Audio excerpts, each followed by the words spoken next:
আসসালামু আলাইকুম। আজ আমরা শিখব পাস্ট টেন্স কি, পাস্ট টেন্স কত প্রকার, কি এবং past indefinite tense, past continuous tense এর affirmative sentence, negative sentence, yes no question.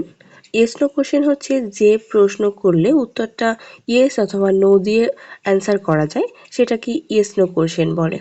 ওকে, তারপরে ডাব্লিউএস কোশ্চেন, এইগুলো কিভাবে তৈরি করতে হয়, এটার নিয়ম কি এবং এক্সাম্পল হিসেবে আমরা শিখব। আচ্ছা ঠিক আছে, তাহলে আমরা শুরু করি। এখানে দেখা যাচ্ছে যে পাস্ট টেন্স। পাস্ট টেন্স অর্থ আমরা সবাই জানি যে পাস্ট টেন্স হচ্ছে অতীতকাল।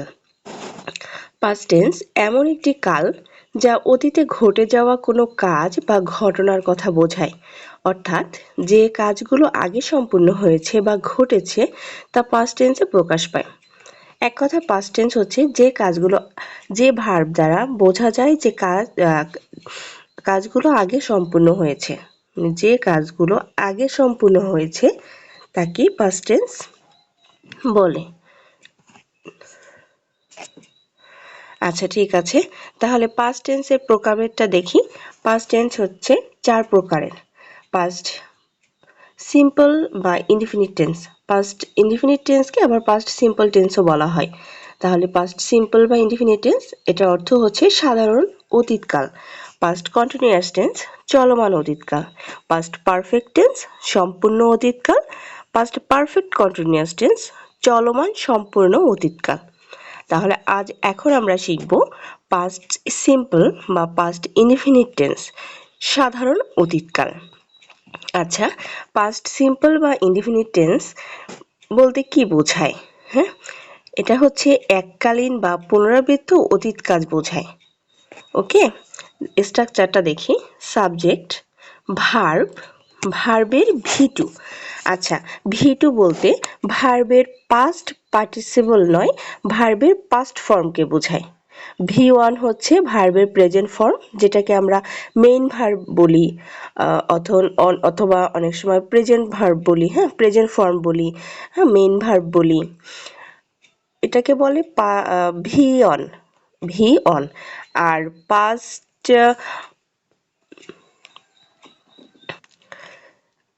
পাস্ট ফর্ম সেটাকে বলে ভি2। পাস্ট পার্টিসিপল ফর্ম সেটাকে বলে ভি3। তাহলে এখানে স্ট্রাকচারটা হচ্ছে সাবজেক্ট, তারপরে ভি2, তারপরে অবজেক্ট বসবে অথবা এক্সটেনশন বসবে।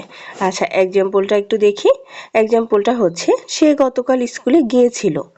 তাহলে she went to school yesterday. এখানে কিন্তু ভার্ব হচ্ছে ওয়েন্ট। গো হচ্ছে প্রেজেন্ট ফর্ম, গো এর পাস্ট ফর্ম হচ্ছে went. She went to school yesterday, সে গতকাল স্কুলে গিয়েছিল। তা আরেকটা বলতে পারি, আমি গতকাল রাতে একটি সিনেমা দেখেছি। I saw a movie last night. See হচ্ছে প্রেজেন্ট ফর্ম, সি এর পাস্ট ফর্ম হচ্ছে saw. I saw a movie last night. Okay, আচ্ছা ঠিক আছে। এখানে পাস্ট সিম্পল টেন্স দিয়ে একটি গল্প তৈরি করা আছে। আচ্ছা, এটা পরে শিখব। তাহলে এবার আমরা দেখি পাস্ট ইনডিফিনিট টেন্স দিয়ে অ্যাফার্মেটিভ সেন্টেন্স কিভাবে তৈরি করা যায়। পাস্ট ইনডিফিনিট টেন্স দিয়ে অ্যাফার্মেটিভ সেন্টেন্স যখন তৈরি করব, এটা নর্মালি আমরা পাস্ট টেন্সের যে এক্সাম্পলটা বলেছি সেটাকে অ্যাফার্মেটিভ সেন্টেন্স হিসেবেই নেওয়া যায়।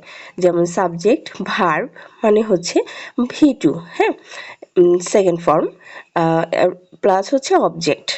আচ্ছা, তখন আমরা পড়েছিলাম সে গতকাল স্কুলে গিয়েছিল, she went to school yesterday. এটা হচ্ছে পাস্ট ইনডিফিনিটের affirmative sentence. I saw a movie last night, এটাও হচ্ছে পাস্ট ইনডিফিনিটের অ্যাফার্মেটিভ সেন্টেন্স। আমি গতকাল রাতে একটি সিনেমা দেখেছি।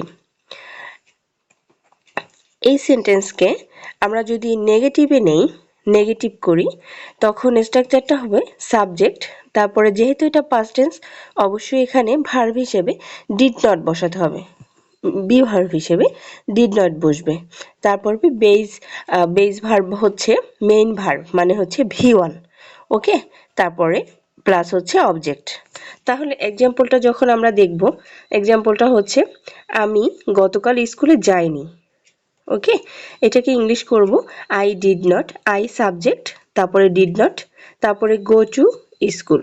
গো, গো হচ্ছে মূল ভার্ব এটা দেখেন বেস ফর্ম হচ্ছে, এটা কিন্তু ভিয়ন, ভার্বের ভিয়ন। তাহলে I did not go to school yesterday, আমি গতকাল স্কুলে যাই। তারপরে যদি বলি সে খাবার রান্না করেনি, she did not cook food, সে খাবার রান্না করেনি। আচ্ছা, এবার আমরা শিখব পাস্ট ইনডিফিনিট টেন্স দিয়ে ইয়েস নো কোশ্চেন কিভাবে তৈরি করা যায়। ইয়েস নো কোশ্চেন কি, আমি এটা আগে একবার বলেছিলাম, আবারও বলে দিচ্ছি। ইয়েস নো কোশ্চেন বলে ওই কোশ্চেনকে যে কোশ্চেনের অ্যান্সার ইয়েস অথবা নো দিয়ে, হ্যাঁ অথবা না দিয়ে করা যায়, সেটাই হচ্ছে yes no question.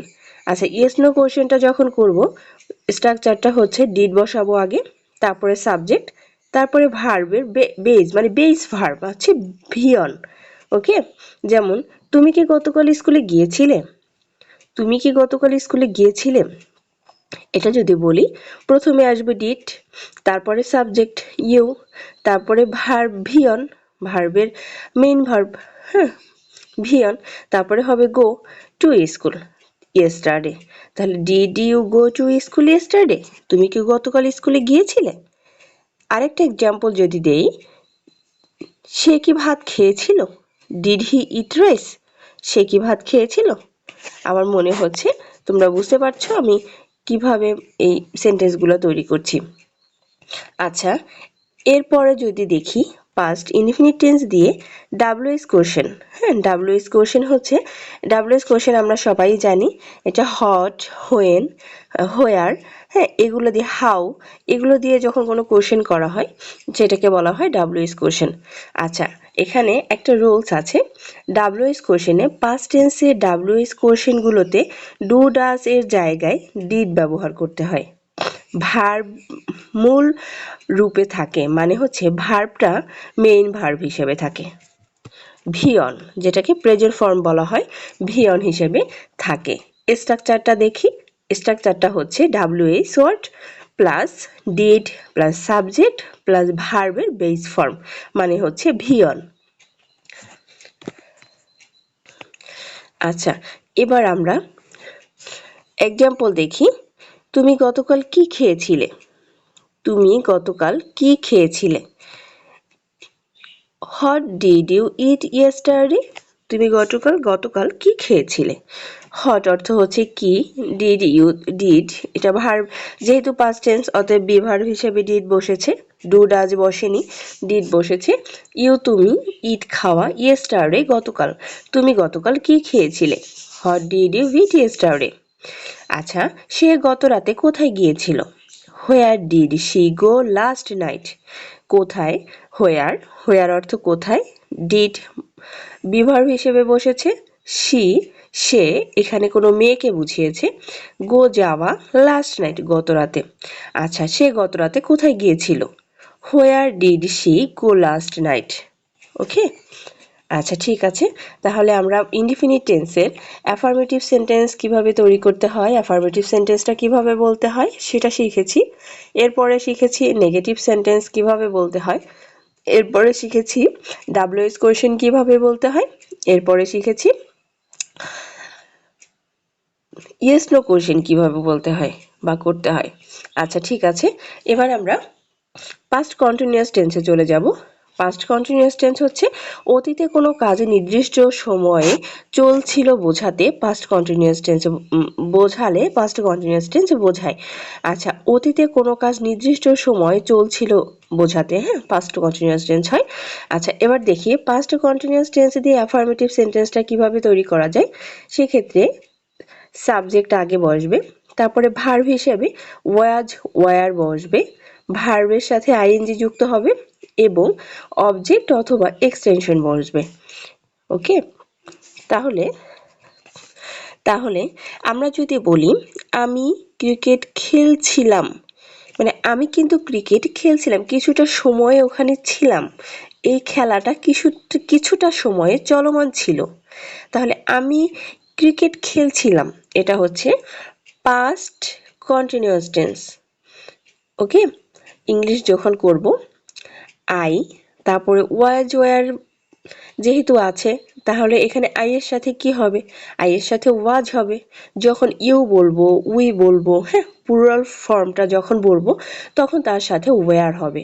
Okay, I, he, she এগুলোর সাথে ওয়াজ হবে। তাহলে I was playing football. Play হচ্ছে মূল ভার্ব, তার সাথে আইএনজি যুক্ত, আর হচ্ছে ক্রিকেট হবে, এটা প্লেয়িং ক্রিকেট।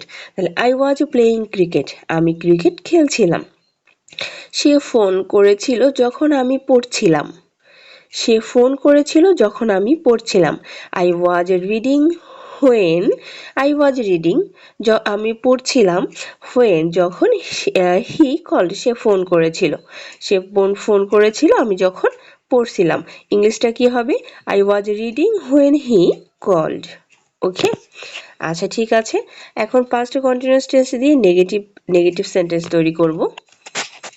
অতীতে কোনো কাজ চলছিল না বোঝায়।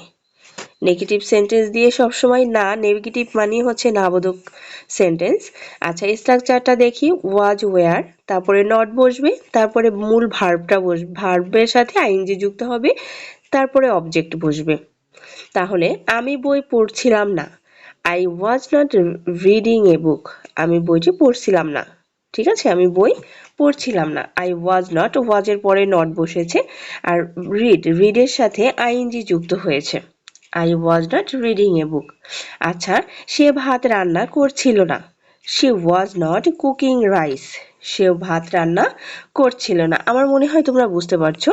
এরপরে চলে আসি পাস্ট কন্টিনিউয়াস টেন্স দিয়ে ইয়েস নো কোশ্চেন কিভাবে তৈরি করা যায়। ওকে, ইয়েস নো কোশ্চেনটা হচ্ছে ওয়াজ ওয়্যার বসে প্লাস সাবজেক্ট প্লাস ভার্বের সাথে আইএনজি যুক্ত হয়। তাহলে ওয়াজ ওয়্যারটা প্রথমে চলে আসবে। ওয়াজ ওয়্যারটা প্রথমে চলে আসবে।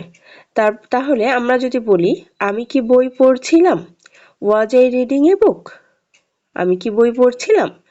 আচ্ছা, সে কি রান্না করছিল, ওয়াজ শি কুকিং রাইস, সে কি রান্না করছিল। এখানে কিন্তু আমরা সাবজেক্টের পরে যে ওয়াজটা ছিল ওই ওয়াজটাকে প্রথমে নিয়ে এসেছি। আমরা মনে রাখবো যখন ইয়েস নো কোশ্চেন করব তখন যে বি ভার্বগুলো থাকে সেই বি ভার্বগুলো আমরা সেন্টেন্সের শুরুতে নিয়ে আসব। ওকে, বাকি সব কিছু একরকমই থাকবে। আচ্ছা, পাস্ট কন্টিনিউয়াস টেন্স দিয়ে যখন ডাব্লিউএস কোশ্চেন করব, পাস্ট কন্টিনিউয়াস টেন্সের ডাব্লিউএস কোশ্চেনের স্ট্রাকচারটা হবে ডাব্লিউএস ওয়ার্ড বসবে। এবার কিন্তু প্রথমে ডাব্লিউএস ওয়ার্ড বসছে। আগেরবার যখন আমরা ইয়েস নো করতে গিয়েছি তখন কিন্তু প্রথমে ছিল ওয়াজ ওয়্যার, মানে হচ্ছে বি ভার্বটা প্রথমে ছিল, তারপরে সাবজেক্ট ছিল, তারপরে ভার্বের সাথে আইএনজি যুক্ত, তারপরে অবজেক্ট ছিল। আচ্ছা, এখানে কিন্তু সবটাই ঠিক আছে, ওয়াজ ওয়্যার, সাবজেক্ট, ভার্বের সাথে আইএনজি, তারপরে অবজেক্ট, হ্যাঁ, তারপরে প্রশ্নবোধক চিহ্ন। শুধুমাত্র একটাই বাড়তি ওয়ার্ড আছে, সেটা হচ্ছে ডাব্লিউএস ওয়ার্ড, যেটা আবার শুরুতেই বসবে। তাহলে ডাব্লিউএস ওয়ার্ড যখন শুরুতে বসাবো, আচ্ছা আমরা জানি ডাব্লিউএস ওয়ার্ডগুলোর অর্থগুলো আমরা জানি, ওয়ার্ডগুলো কি কি তাও আমরা জানি। এবার আমরা দুইটা এক্সাম্পল তৈরি করে ফেলি বা বলে ফেলি। আচ্ছা, তুমি কি করছিলে, তুমি কি করছিলে। হ্যাঁ, এটা যখন আমরা বলবো, কি বলবো, হোয়াট ওয়্যার ইউ ডুইং। আমি বলেছিলাম আই, হি, শি এরপরে ইট বসে, হ্যাঁ, উই এরপরে ওয়্যার বসে। এখানে যেহেতু ইউ আছে সুতরাং ইউ এর পরে যেহেতু ওয়্যার বসবে, আমাদের স্ট্রাকচারে এখানে দেওয়া আছে আগে ডাব্লিউএস কোশ্চেন, তারপরে ওয়াজ ওয়্যার, তারপরে সাবজেক্ট, তারপরে ভার্বের সাথে আইএনজি যুক্ত হবে। তাহলে what were you doing, do অর্থ করা, হোয়াট ওয়্যার ইউ ডুইং, তুমি কি করছিলে। আচ্ছা, তুমি কোথায় যাচ্ছিলে। আমরা যদি বলি তুমি কোথায় যাচ্ছিলে, এটা হবে হোয়ার ওয়্যার ইউ গোয়িং, তুমি কোথায় যাচ্ছিলে। হোয়ার ওয়্যার ইউ গোয়িং, তুমি কোথায় যাচ্ছিলে। আমার মনে হয় এরপর আর তোমাদের কখনোই past indefinite tense, past continuous টেন্সের affirmative sentence, negative, yes no question, WS question এই চারটে বিষয়ে কোনো সমস্যা থাকবে না। ঠিক আছে, আল্লাহ হাফেজ।